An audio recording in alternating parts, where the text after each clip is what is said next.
And then he went on to work with a multi-level marketing company.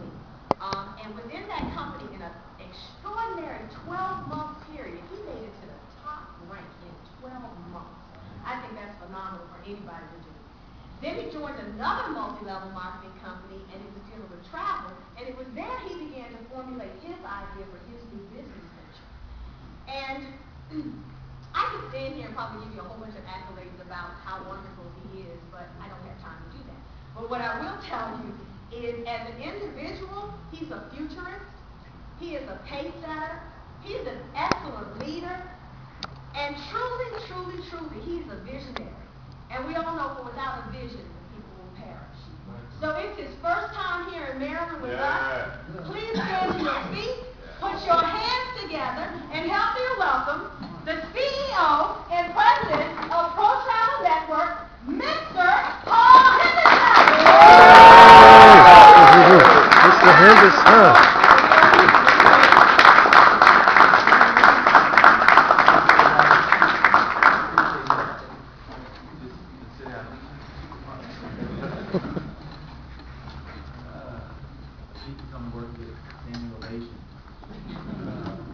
But it's really not about that.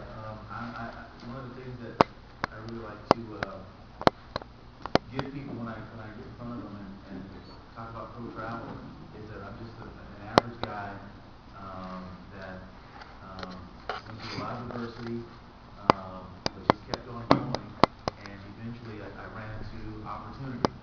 And all things that did not go right in my life, most of them I caused. They prepared me for when that opportunity actually when I met that opportunity, and some great things happened.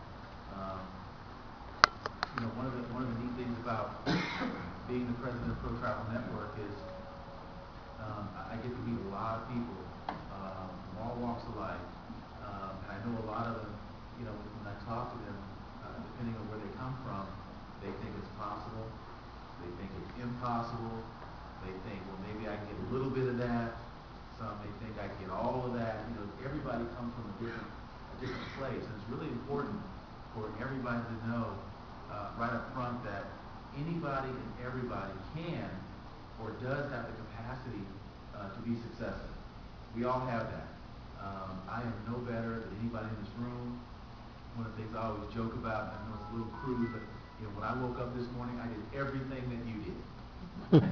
Think about that. Everything you did this morning, good, bad, or indifferent, right? Talking about the whole getting ready process, right? How many people went to the bathroom this morning? I did. Number one or number two? I did. I'm not saying what, but I did. Brushed my teeth, got ready. I did everything that you did. Nothing sets me apart from anybody in this room. It's just I got to a place and some great things happen. That can happen to every one of you. The one thing that keeps people from being successful, that over and above anything that you could think of, is fear of failure. And if you're taking notes, you should always write that. You should be taking notes. Every time you go to a presentation, you should always bring something to write on. But fear of failure. That's the number one reason that people don't have success. Fear of failure. And that's unfortunate, because if you take failure out of it, it's just fear. And fear is the number one weapon against us as humans. It's fear. Fear of whatever. And we're not supposed to fear. We're definitely not supposed to fear failure.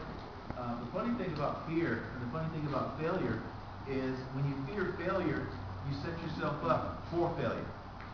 You cannot succeed if you don't fail. And that's the one thing that if you don't get anything else from me today, you cannot have success if you're afraid to fail. Because success actually comes from failure. It does. Success comes from failure. I don't know of anybody who has actually had success and never failed. I don't know of one person. I don't know him. Maybe someone that wins the lottery, but I mean that's not real. But anybody that really wants to work hard and be successful, I know we love sports, right? Yeah. name me one great athlete that hasn't had failure. You know, I even read about, Michael Jordan, and one of the things he talks about is he's missed more shots than he's ever made. He's missed more last shot of the game shots than he's ever made. You know, in baseball, if you hit 300 plus, you're a pretty good baseball player. If you hit 400, for a season or half a season, you're on fire. But how many strikeouts is that? Mm-hmm. So you're striking out 6 out of 10 times. So you're failing more than you're succeeding. The key is that you keep getting up there and you keep on swinging. And most people fail in life and in business, in Pro Travel Network, simply because they are afraid to fail, or when they do fail, they don't get back up. Because something tells them that I can't do this. And that's a big, big mistake.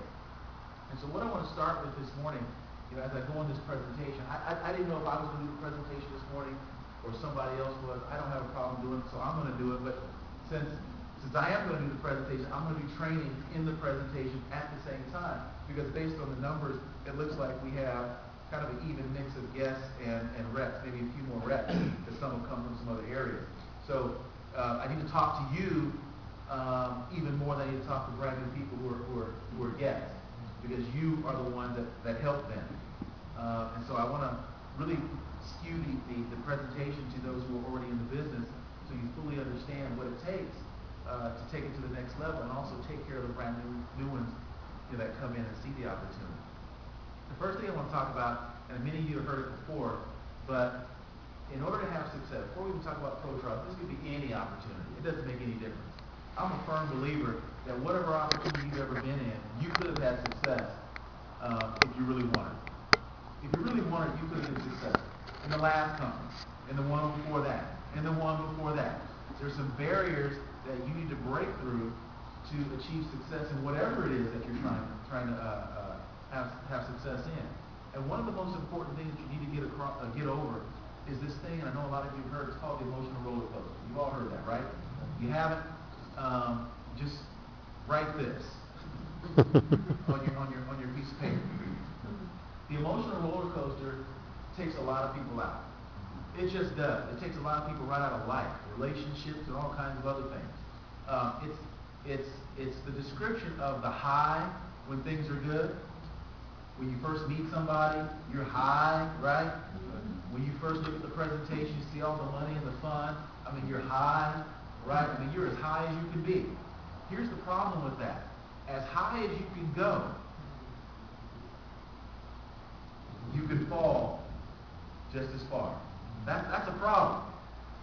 That's a serious problem. Most people who know me, one of the things they always say about me, I can't really tell if Paul's happy or not. Because half the time I'm just kind of smiling, but I'm not really laughing, I'm not doing backflips. I'm just kind of right here. And so my peaks and valleys are right here. These are my peaks and valleys. I can get really happy right here. I can get down right here. Just right in here. Most people, though, their peaks and valleys are here and here. The problem is they can't get back up once they hit this, and they get off. Fall off, get thrown off, get kicked off. Doesn't make a difference if they get off. And they're done. They're done. Because success always comes after a deep valley. And success in business comes after lots of deep valleys. It's a progression over time. Even in the stock market. And I know it's having some troubles right now. But whether it's going up or whether it's going down, it doesn't do that in a straight line. Does everybody know that? So a person who goes out and buys a great stock today, it might go down tomorrow.